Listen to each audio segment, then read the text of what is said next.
Sinasabi ko guys, no, pag nakabakasyon ako, construction worker tayo. Pag sa barko naman, tagaluto. So, ito guys, nagpa-practice ako mag-welding. At ito na ang natapos natin. Yung mga area na yan, yan na po ang natapos natin. So far, maganda naman ang kalalabasan guys. So, kaya nga, araw-araw magsisikap tayo para mabuo natin yung ating gusto sa buhay. So ito, sikap lang at syaga. Kahit na mainit ang araw. Tingnan nyo guys, oh, 40 degrees ang init. Kaya tuloy pa rin ang pagsisikap. Tingnan nyo guys, subukan ko mag-welding.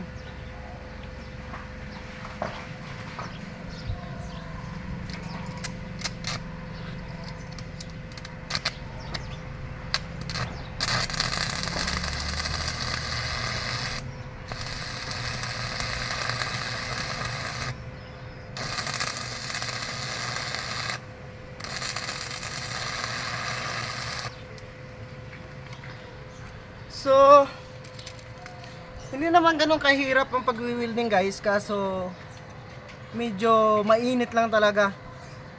Sa mga ito, natutunan ko rin na madali lang din pala. Pero hindi naman ganun kagandang ang daan ng pag-welding ko, at least matibay.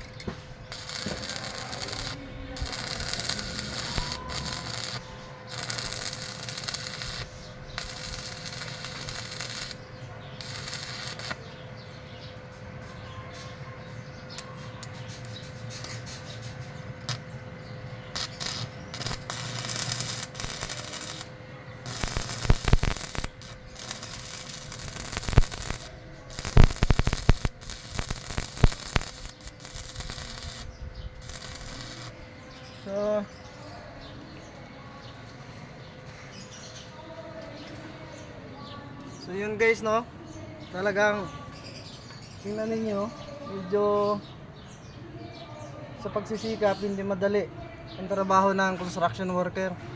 Kagaya ko, kasi sinabi ko guys, pag nakabakante ako, pag nasa lupa ako, dito tumutulong ako sa kanila para kahit pa paano madaling mabuo yung ating gusto mong abot sa buhay. So guys, itur ko kayo sa yung aming naabong trabaho.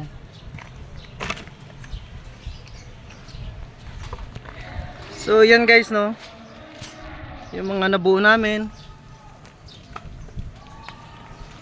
Yan, isa yan sa mga bigating mason. Pinsan ko, tatlo lang kami guys.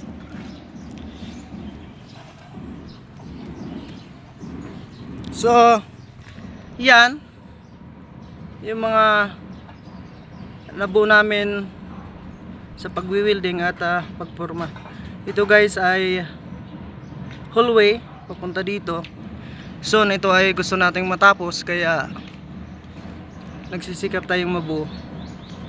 So far naman guys, maganda naman ang kalalabasan. Kahit pa paano, tatlo lang kami. Ito yung isang bigatin din ang kasamahan ko. So yan guys, no, tayo ay nagsisikap para mabuo. Yan, marami-rami pang guys tatapusin. At yan, sa awa medyo nabuo na at nakakatulong na rin. Yung sa harap, isa pa din yan sa kailangan nating tapusin. So guys, thank you. So again guys, thank you and God bless po sa inyo.